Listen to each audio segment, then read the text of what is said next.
Chers auditeurs de Radio Jade FM, ici Frédéric Mispel-Blom pour l'émission Peindre et dépeindre le pays de Ré. Voici le deuxième épisode de l'émission consacrée au château de Briord, dont vous pouvez entendre le premier en podcast. On vous racontera la visite de l'intérieur du château qui va se terminer dans le chai du village attenant au domaine.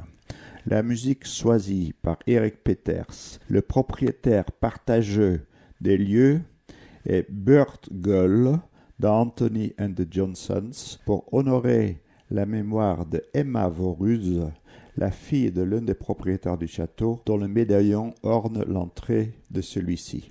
En cours de visite, nous avons été rejoints par d'autres visiteurs dont vous entendrez les rires. Voici donc l'entrée. Donc ici on a des boiseries qui sont d'époque. Là on est au XVIIIe siècle, on est chez Charette, un plancher dit à Battenon. Donc on est dans un grand salon ? Voilà, on est dans un grand salon. Alors ici c'est un salon de conversation. Hein. On joue ici au tric-trac. On a d'ailleurs quelques documentations. Quand à la Révolution le mobilier était saisi, on parle de table de tric-trac, de table de jeu, etc. Donc on a des chaises, on a tout le mobilier de cette époque. Ça n'a rien à voir avec le tic-tac. Hein. Rien à voir avec le tic-tac. Non, c'est le tric-trac. C'est un jeu qui se pratiquait au XVIIIe siècle. Donc le plancher est un plancher dit à bâton rompu. Voilà, c'est son système constructif avec des angles qui sont carrés pour former des pointes. Tous les décors en bois sont des décors d'origine. Donc vous voyez qu'ils sont entièrement sculptés. Ils sont sublimes. Les volets sont des volets entrants. Les volets font 2,50 m de hauteur. Les fenêtres aussi, bien sûr. Et tous ces volets entrants. Oui, donc les volets sont à l'intérieur. Et donc, voilà. C'est très caractéristique. Et le système de fermeture, c'est le système de fermeture de la fenêtre qui permet de verrouiller le volet. Donc c'est des volets tout est en bois et tout est des volets encastrés. Et puis ici, on a une autre salle. Un autre salon. Alors selon les époques, il a eu des destinations différentes. On sait qu'à la fin du 19e siècle, c'était une salle de billard, puisqu'elle est décrite comme ça par un journaliste qui fait un reportage sur Briord dans la fin du 19e. On imagine ici un très grand billard. Elle est dans un bois. Ici, le bois est teinté très sombre. Donc c'est caractéristique du 19e siècle, on est dans le mobilier sombre, hein, c'est le style Napoléon III, etc. Et là c'est plus sombre, c'est un marron très soutenu. Voilà. Bon, pour moi c'est pas l'esthétique que je préfère, mais si cette salle est, parce qu'en fait je n'ai pas précisé tout à l'heure, mais on va essayer de consacrer une salle à un occupant notoire. Donc Charette bien sûr en premier, tout seigneur tout honneur, donc le premier salon qu'on vient de franchir il sera le 18e. Ici il sera peut-être tout début 19e, à l'époque de Dubois-Violette qui est un armateur.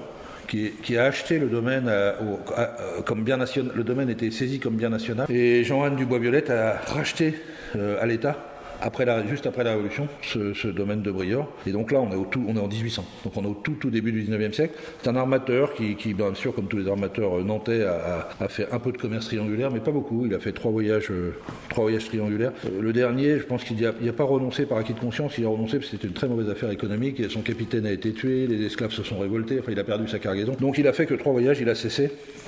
Et ensuite, il est revenu dans du commerce traditionnel. Et il a fait beaucoup de routes vers les Indes, vers la Chine, etc. C'est cette grande époque-là. Dès lors que le blocus continental a été levé, après l'Empire, dès qu'il a été possible de renaviguer, bien sûr, ils ont continué à renaviguer. Est-ce que vous savez ce qu'il y avait sur les espaces qui sont maintenant vides ? Non. Alors, il y a eu des tableaux à l'époque récente, il y avait des tableaux. Maintenant, ça dépend de l'époque à laquelle on parle, puisqu'ici, on a quand même 2 siècles et demi. Il y a probablement eu des ornementations, probablement des tableaux. Ils étaient peut-être très colorés pour faire contraste avec selon les époques, c'est possible. Le marron. Oui, selon les époques, c'est possible. Je ne sais pas. On n'a pas trop de description on a des descriptions du mobilier à différentes époques, à la Révolution, un peu après la Révolution. À la fin du 19e, on a des descriptions de mobilier, mais on n'a pas véritablement de description des toiles ou des tableaux qui ont pu. Cette incertitude est d'ailleurs renforcée par le fait, contrairement à d'autres châteaux du coin, que ce château a énormément changé de main au 19e siècle et que les occupants s'en sont retournés en possession de leurs biens. Et donc les nouveaux occupants ont remeublé, ont apporté de nouvelles peintures, de nouvelles décorations, ce qui fait que avoir un mobilier d'origine 18e, c'est une gageure, puisqu'il y a eu au 19e siècle 5 changements mobiliers. Je vais vous montrer mon bureau. Donc là, on rentre dans la tour, enfin on rentre au premier étage de la tour, enfin au premier niveau de la tour. Donc qu'on appelle la tour Pellet, par simplification, puisqu'elle a été construite par Pellet, comme vous l'avez vu de l'extérieur tout à l'heure. Donc là, ici, c'était du tissu qui tombait en lambeaux, donc on a tout enlevé, j'ai tout enlevé, on a passé l'aspirateur, nettoyé. C'est la seule pièce qui est à peu près propre dans le château. Enfin, elle est propre comme un peu, mais voilà, pour commencer à avoir un endroit un peu agréable à regarder. Donc il faudra la retapisser, bien sûr, la repeindre, la retapisser, etc. Mais elle est globalement en assez bon état. Et donc elle est ronde cette pièce. Ouais, elle est ronde puisqu'elle est dans la tour. Elle est dans la tour, voilà, c'est ça. Donc c'est le premier niveau de la tour. Elle est tout à fait ronde avec 3 grandes ouvertures, dont ici une porte vitrée qui donne sur un petit balcon que je ne peux pas vous permettre de franchir parce qu'il est en très mauvais état. Et donc là, vous avez l'orientation vers le nord. Et ce qu'il faut comprendre, c'est qu'à l'époque, à cette époque, c'était un jardin à la française qui est de plusieurs hectares sur la partie nord. Voilà. Donc à l'époque de Pellet, on y monte par un petit escalier, soit par l'extérieur des douves, soit par un petit escalier en colimaçon en pierre qui est dans la douve ici, à gauche. Mais antérieurement, quand cette tour n'existait pas, la limite du château était là. Et là, vous aviez ici cette salle, etc. Et là, c'est plus sombre. C'est un marron très soutenu. Voilà. Bon, je sais pas. Voilà, on est dans le mobilier.